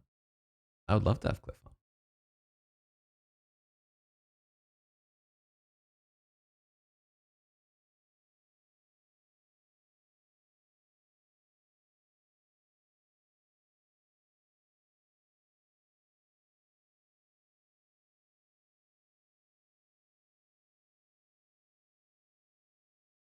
I did read that Hannah has known Ashley for a long time. I think that's only furthering my confidence in her. Hopefully it's not misplaced, but like I just feel like Hannah is another person, by the way, who I would love to see play again.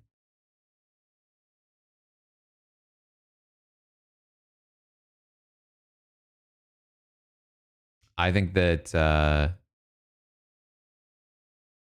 like there are people that I know from the show who, because like Hannah was a person who came on, she was very young, and I think was like kind of learning on the go to some degree. And now I think that she's obviously like a few years older, um, which will help, I think, get a bit more respect from other players in the house. Because sometimes people just, I mean, even in on her season, it was a thing that people kind of saw her as a bit younger, didn't have as much respect. But also, like, I think that she knows the game much more. And would she want to play? Honestly, I don't know. She's one of those people that's like, I'm sure she would love to play, like on a theoretical level. I don't personally know if she would be able to commit to like 100 days for Big Brother because she's like actually super successful. Like has like a budding career, you know what I mean? Um is like super smart and has like real valuable things to do.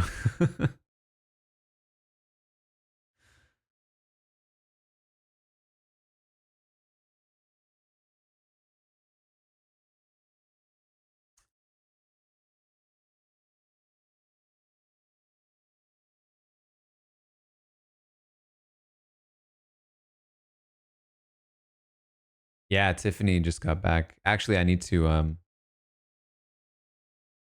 still need to send Tiffany because I did talk to Tiffany for the book too. Um and obviously wasn't great timing because she was filming Traders when I was like gonna I thought about sending her a message even though she was gone, and then I was like, what's the like etiquette for when somebody's filming something? Like, can you send them a message so that when they get back they see it? Or is that like contributing to like an overwhelming sense of like, oh, there's just so many things, you know?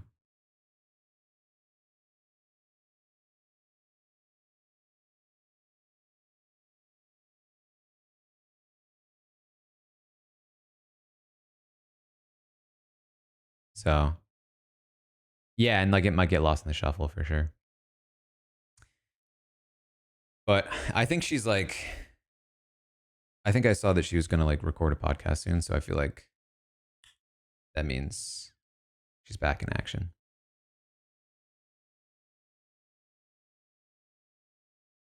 How is this a 2 hour stream? What happened? Where did that time go? I was like, I'm gonna explain that I think it's Rachel, and then I'm gonna bounce, and then here we are. Um, you're just so fun to talk to, yeah. Um, it was literally like I was gonna like tweet something. I was just gonna make a tweet about how I was like, oh, I think given these clues, it's probably Rachel, and I was like, nah, it'd be better to stream, talk about it, because tweeting is annoying. Um, and then this is the thing too. This is the thing, right?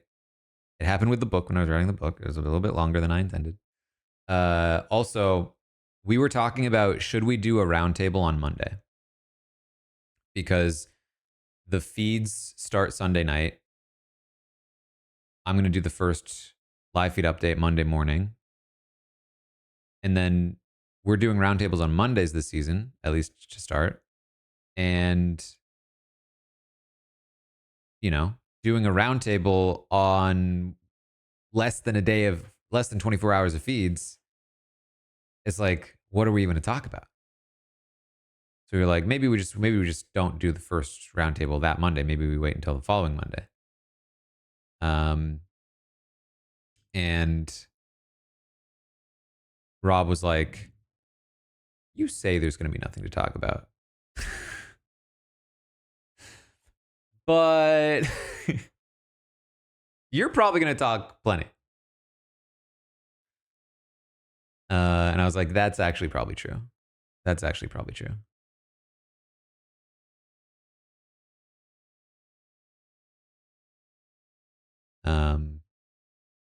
So I think the plan is we are going to do one. We're going to like rate the players, but it'll obviously be pretty like haphazard, you know?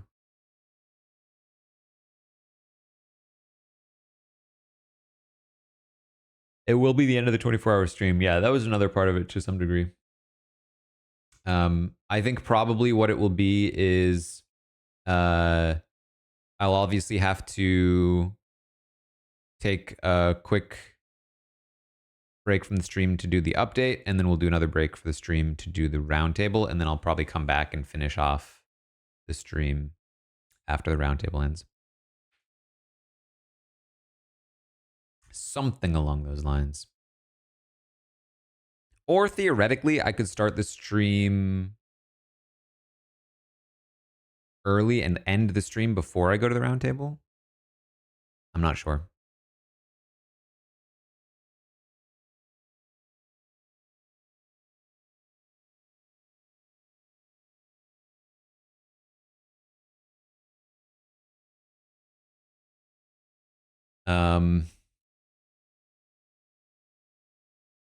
When will I sleep? I will try to get some sleep. I think the plan will be stay up as late as necessary to watch as much as possible before they all start, going down. Then try to get some sleep. Pop in the morning before the update, and then rest of the day.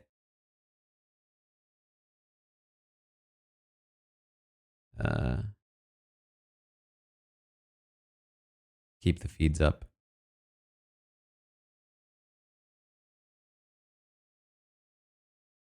Why are the roundtables on Monday? Mostly just a timing thing. I think Tuesdays are harder for Melissa.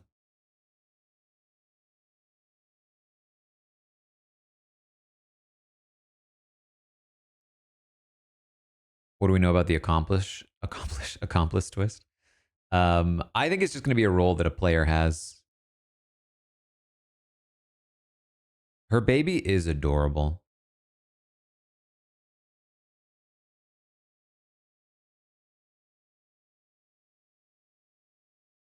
He's so cute.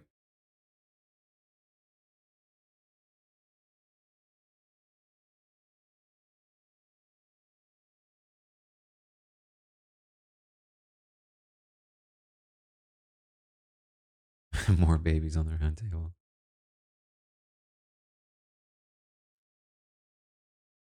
I do kind of. I one thing I do like from BB Canada was the bedtime. I do actually like that.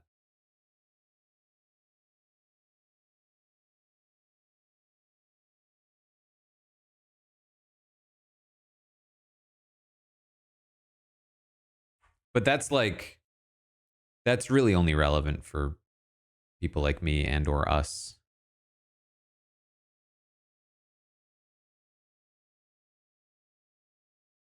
Although I mean theoretically, like it would make it a lot easier for production too, right? So I'm actually kind of surprised they don't have one.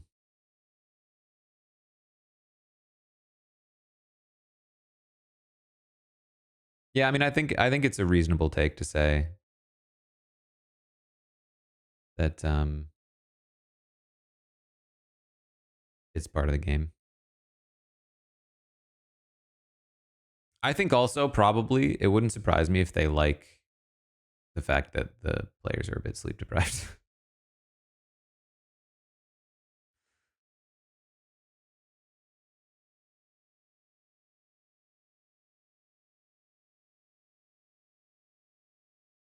um, One thing to note about the roundtable, the stock watch, um, the the website for it is like it's been struggling. We have tried a couple times to like revamp it, but it's kind of tough. Um, so there is a chance that that it breaks. There is a chance. Um,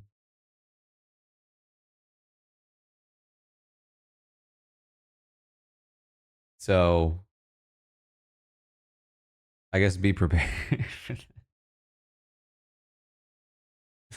We're gonna try. We're gonna try to use it,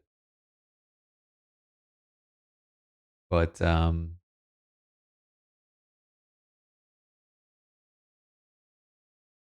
it's possible we crash the market. Honestly, I couldn't even tell you what's wrong with it. I don't know anything about it. How these things work.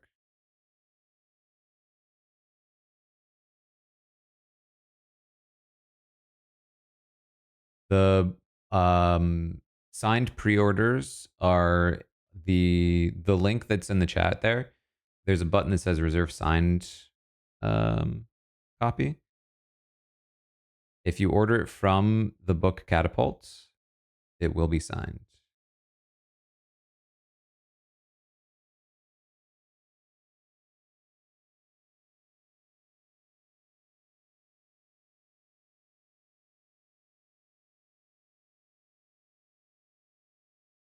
Asking your library to buy that. I've actually, thank you. I've seen a couple of people say that. Um, that to me, I think is like seeing my book in a bookstore would be sick. But I actually think seeing my book in a library would be even cooler.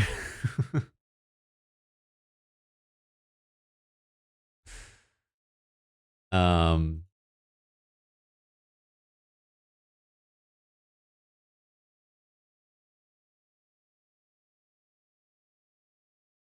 I don't know why. I think they're just libraries are cool.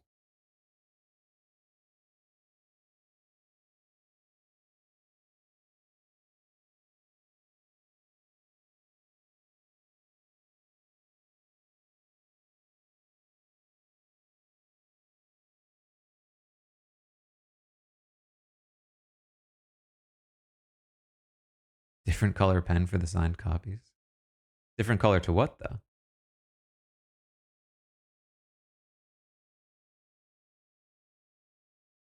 Not black.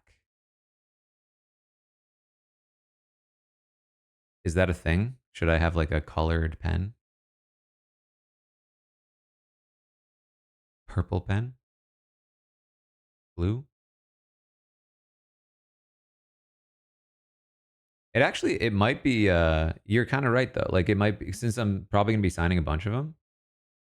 It might be cool to bring different colored pens and then like if one runs out, I start signing with a different color. And then you'll know. You'll be like, "Oh man, he signed mine with the purple." And that means he ran out of ink after the blue pen. I don't think it actually ran out of ink though. You can probably easily sign. And yeah, that's the thing. Do you use Sharpies or do you use pens? I got to figure all this stuff out.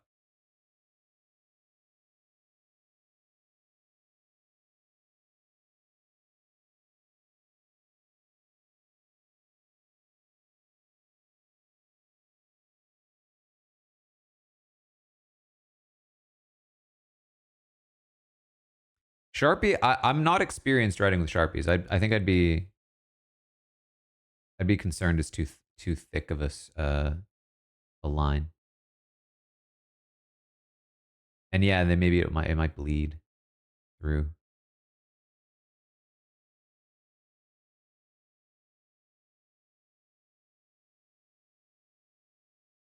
And these will be like properly signed. Like, not that it's not proper other methods theoretically, but it's not going to be printed on. I'm going to write on it. And it's not even going to be there are other ways that people do this where they sign a book plate is what they call them. Yeah, if you see like Brandon Sanderson signing, I mean he has to do it this way. It would be insane for him to do anything else. But he takes a bunch of book plates, um, just like the pages. He signs those, and then they put those into the book. And theoretically, there's not really like a difference between doing that and signing the book itself.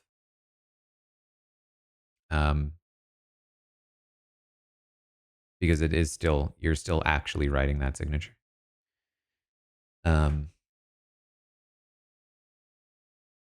But for some reason, like in my mind, there's like something cool about the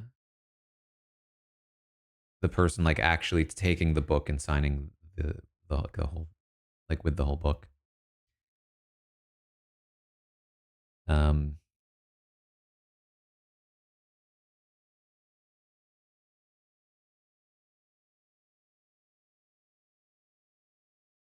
I gotta start building up the stamina now.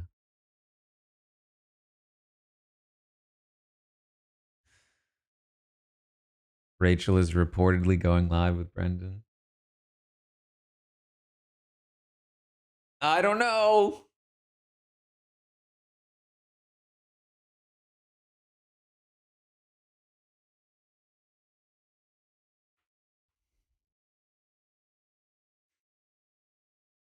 I don't have an updated number. The last update I got was from yesterday when we did the stream. Not yesterday, Tuesday when we did the stream.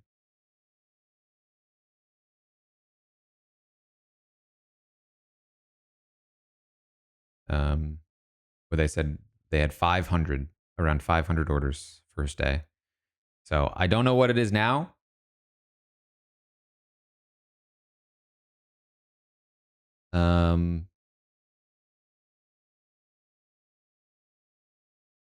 It could be double that by now, theoretically. I don't think it will be as like I think the first day is going to have the most always.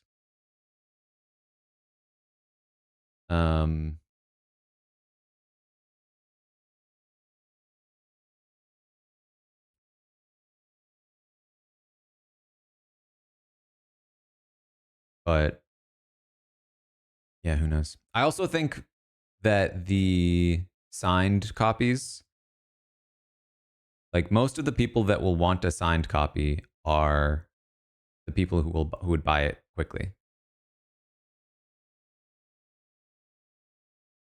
So I expect that number to drop faster than other numbers.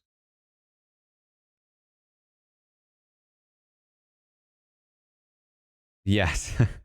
Yeah, somebody said, I think Taran knows it's Rachel, but Amber is completely correct in the YouTube chat. If I actually knew, I wouldn't have done the stream.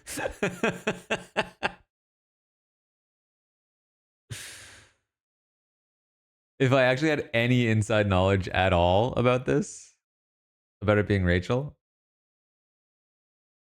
I would have just stayed quiet. It's the paradox of being a commentator.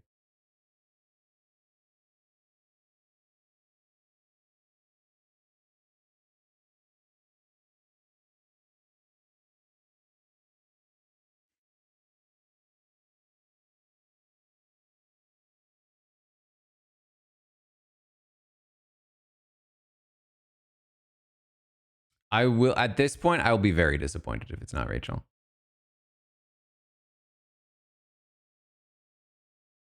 I feel like there are a ton of much worse options. Um,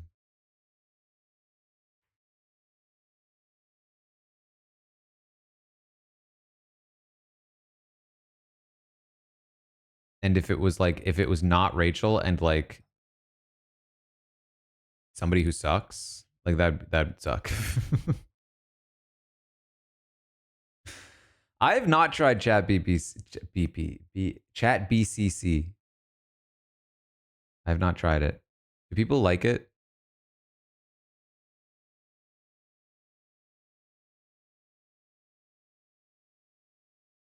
I honestly don't fully understand it.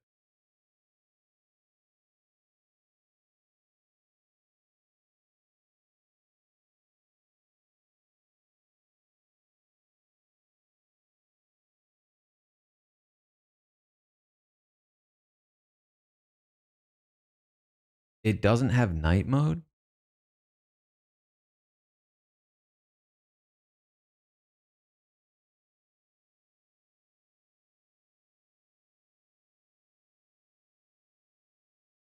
It's like watching other people's group chat and you can comment on it.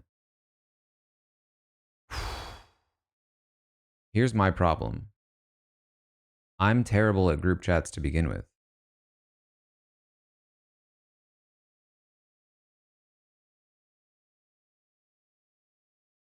You put me in a group chat, I'm acting like it's I'm acting like it's chat BCC. I'm just watching.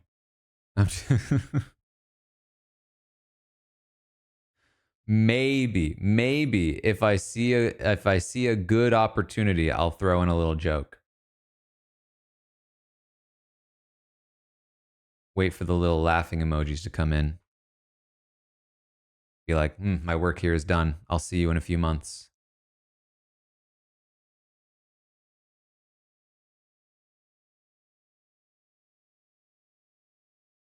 Otherwise, I'm just watching.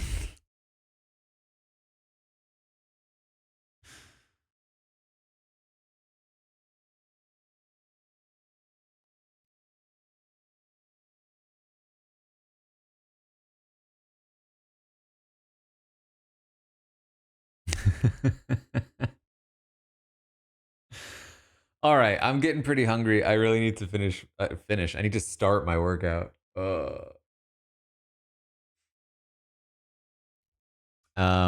This was fun though. If it's not Rachel and we just streamed for 2 hours talking about Rachel, I guess it wasn't all about Rachel. But either way, I'll be even more annoyed now. So, thanks for hanging out. I will be live. Let's see, in like 4 hours to watch the premiere of Big Brother 27, and then we'll have the podcast after. And we'll go from there. Stay tuned. Check out the book. Check out the Patreon if you haven't checked that out. I just posted my reaction, my watch of episode 2 of The Genius, the original Genius. And